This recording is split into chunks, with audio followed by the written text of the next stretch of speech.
नमस्कार दोस्तों, स्वागत है आपका आपके अपनी चैनल वॉइस इंस्पायर पर। बहुत समय पहले की बात है।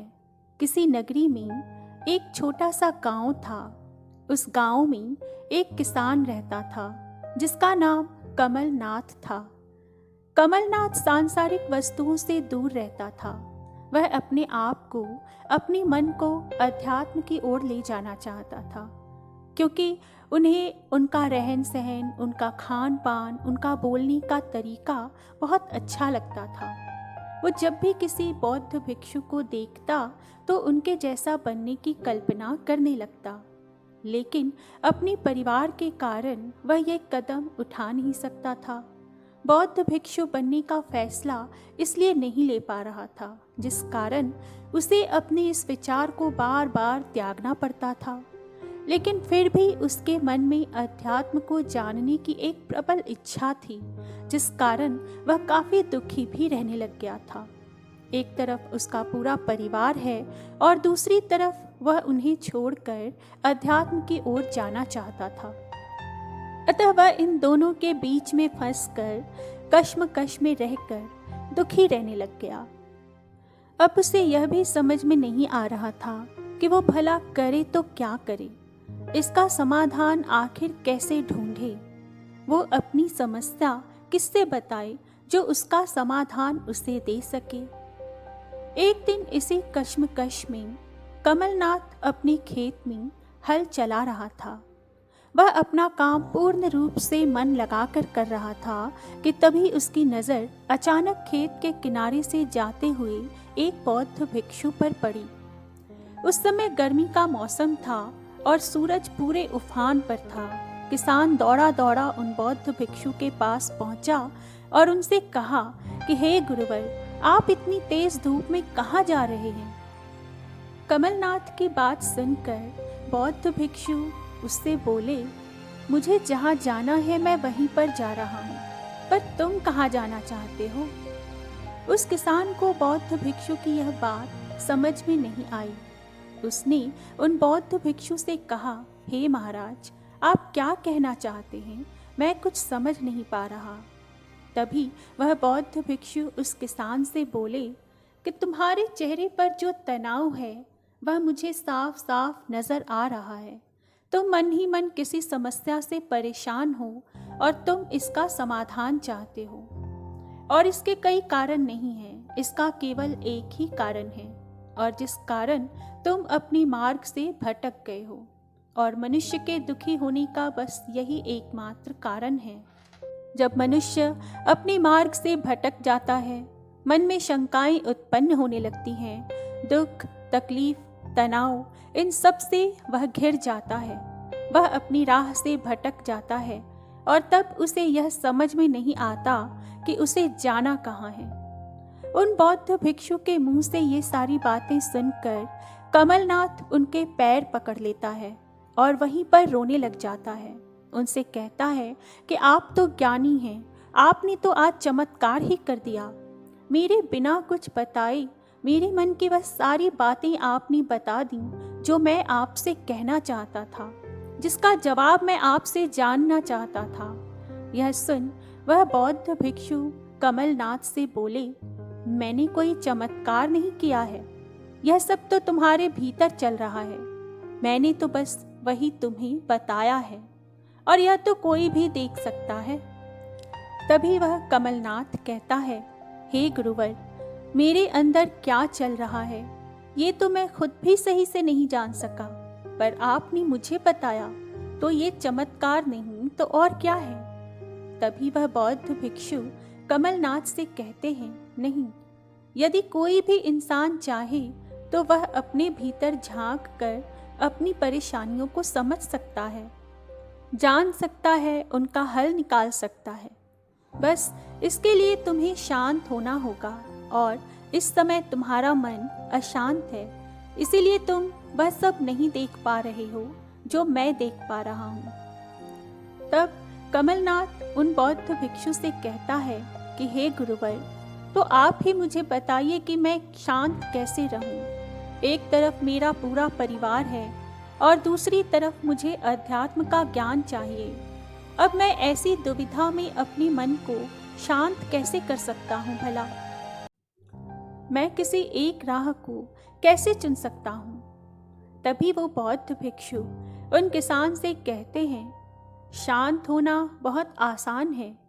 सबसे पहले तुम आराम से बैठ जाओ और जो कुछ भी मैं तुम्हें कह रहा हूँ उसे तुम ध्यान से सुनो, उसे ध्यान से समझने की कोशिश करो। अपनी आंखें बंद करो और मेरे साथ कहो कि मैं उन सभी को क्षमा करता हूँ जिन्होंने मेरे साथ कुछ भी गलत किया है।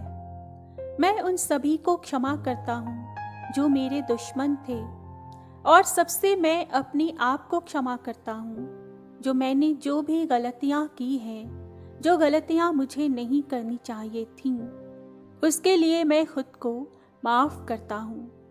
और अब अपना ध्यान अपने घर पर ले जाओ और खुद से ये कहो कि ना तो वह घर जिसमें मैं रहता हूँ वो ना ही मैं हूँ, और ना ही वो मेरा परिवार मैं हूँ, और ना ही ये खेत जो है, यहाँ तक कि यह शरीर भी मैं नहीं हूँ। इतना कहने के बाद वह बौद्ध भिक्षु उस किसान से बोले कि अब अपने भीतर अपनी इस समस्या पर नज़र डालने की कोशिश करो जिसके कारण तुम इतने परेशान हो, इतने चिंतित हो। जिस वक्त जब वो समस्या आ जाए तो तुम उसका हल निकालने की कोशिश करना। यह सुन कमलनाथ कहता है, हे गुरुवर, यदि मेरे पास मेरी समस्या का समाधान होता तो मैं दुखी क्यों होता? क्या मैं उसका हल पहले ही नहीं निकाल लेता? मैं आपसे इसका समाधान क्यों चाहता? इस पर वो बौद्ध भिक्षु उस किसान से कहते हैं, कमलनाथ, इस पूरी पृथ्वी पर ऐसी कोई समस्या पैदा नहीं हुई है जिसका हल मनुष्य के भीतर ना हो। तुम्हारी समस्या का समाधान केवल तुम ही निकाल सकते हो, और तुम उसका समाधान जानते हो। केवल तुम्हें उसे पहचानने की ज़रूरत है, और वो समस्या और समाधान तुम्हारे ही भीतर है। मगर क्योंकि तुम इस बात को स्वीकार नहीं कर पा रहे हो, इसीलिए तुम इसके हल तक भी नहीं पहुंच पा रहे हो। यदि तुम अपनी समस्या को स्वीकार करो, यदि तुम अपने आप पर विश्वास करो, तो तुम उस समस्या का समाधान भी ढूंढ सकते हो, क्योंकि समस्या पैदा करने वाले भी हम ही हैं, उसका हल भी निकालने वाले हम ही हैं। इसलिए तुम उस समस्या का समाधान 100% निकाल ही लोगे। बस तुम्हें खुद पर विश्वास करना होगा, स्वीकार करना होगा कि वह समस्या जिसका तुम हल ढूंढ रहे हो उसका समाधान तुम्हारे ही भीतर है। यह सुन कमलनाथ बोला, हे गुरुवर, आपकी यह बातें सुनकर मन को बड़ी शांति मिलती है। तभी वह बौद्ध भिक्षु उस किसान से बोले, ये तो मनुष्य की प्रकृति है। मनुष्य अपनी विकृतियों के कारण ही अपने स्वभाव से अलग होता जाता है, भिन्न भिन्न प्रकार के स्वभाव को अपना लेता है, वरना शांत रहना तो मनुष्य की प्रकृति ही है। मनुष्य जब चाहे तब अपनी प्रकृति को वापस अपना सकता है। इस पर कमलनाथ बौद्ध भिक्षु से बोला, हे गुरुवर, अभी तो आप मेरे साथ हैं, इसीलिए मैं बहुत ही शांत और अच्छा महसूस कर पा रहा हूँ। लेकिन जब आप यहाँ से चले जाएंगे तब मुझे फिर से वही अशांति घेर लेगी, वही समस्याएं मेरे सामने आ जाएंगी। फिर मुझे यह शांति कैसे प्राप्त होगी? तभी वह बौद्ध भिक्षु उस कमलनाथ से बोले कि तुम्हारी शांति के लिए तुम्हें किसी दूसरे की ज़रूरत नहीं है, किसी बाहरी व्यक्ति की कोई आवश्यकता ही नहीं है। वह तो तुम्हारे भीतर ही है, बस तुम्हें उसे खोजने की ज़रूरत है, तुम्हें उसे स्वीकार करने की ज़रूरत है, और तुम्हें उस पर विश्वास करने की ज़रूरत है। महात्मा बुद्ध कहते हैं, अपना दीपक स्वयं बनो, अपनी खुशी के लिए दूसरों पर निर्भर मत रहो। तभी वह किसान उस बौद्ध भिक्षु से बोले, हे गुरुवर, क्या शांत रहने के लिए संन्यास लेना जरूरी है? तभी बौद्ध भिक्षु उस किसान से बोले कि ये जरूरी नहीं कि तुम सब कुछ छोड़ छाड़ कर सन्यासी बन जाओ। अपना परिवार, अपने घर से वह मोह माया त्याग दो, बल्कि जरूरी तो यह है कि तुम मन से सन्यासी बन जाओ। अपने लिए दिन भर में ऐसा समय निकालो जब तुम ध्यान कर सको, शांत रह सको। तब तुम अपनी समस्या को समझ पाओगे और उसका हल भी जान पाओगे और अपने भीतर उस शांति का भी अनुभव कर सकोगे। लेकिन याद रहे कि इसके लिए पहले तुम्हें खुद पर विश्वास करना होगा, खुद को जानना होगा और खुद को स्वीकार करना होगा।